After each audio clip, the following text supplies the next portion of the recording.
Да, уже неудобно как-то.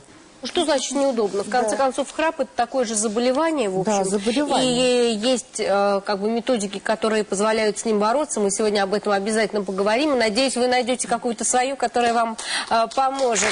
Да. Скажите, пожалуйста,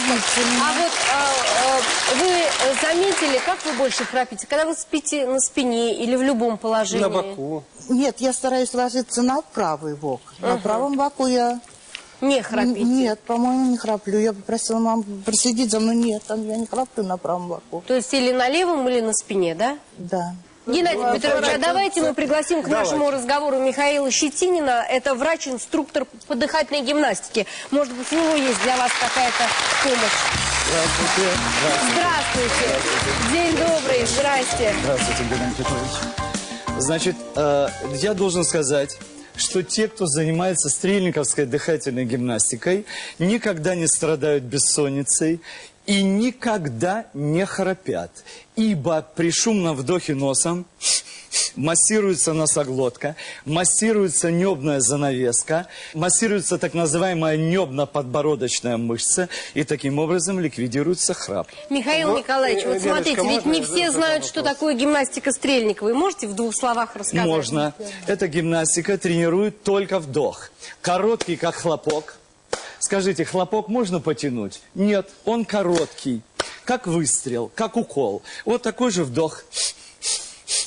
А выдох – это отработанный шлак, это уходящий вдох. И он уходит после каждого вдоха либо через нос, либо через рот. Сам собой? Да, абсолютно естественно. Скажите, но ведь и нашей первой героине тоже может помочь эта гимнастика, потому что она помогает и при бессоннице.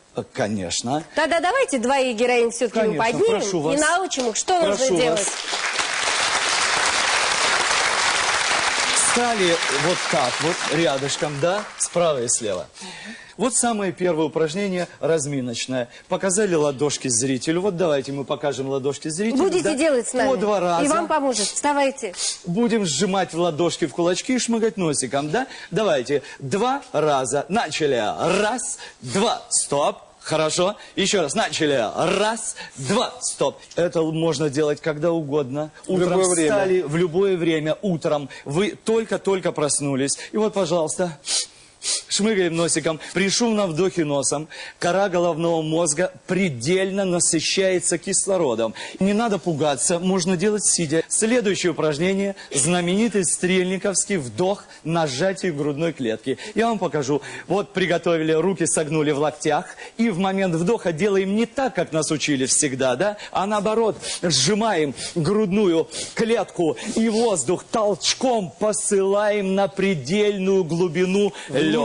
И таким образом сразу жизненная емкость легких увеличивается через 10-15 минут тренировки. Приготовились, начали. Носиком, носиком, носиком. 8 раз, еще носиком. Шумно. Шумнее, Еще шумнее. 8, стоп. Скажите, я знаю, что у вас есть упражнение, которое связано с какой-то гримасой, которую вы делаете. челюстей. Расскажите, пожалуйста. Нам хочется еще погримасничать. Вы знаете, дело в том, что... Садитесь, пожалуйста. Спасибо.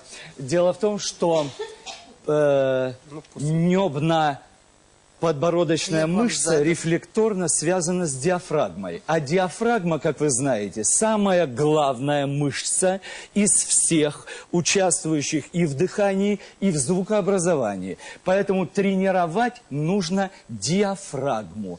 Ладошки положим на колени и вот чуть-чуть кланяемся и нюхаем. Кланяемся и нюхаем. Начали. 1, еще 2, еще 3, еще 4. Стоп. Хорошо, хорошо, хорошо. Слышали, как я коротко дышал? Вы так должны дышать.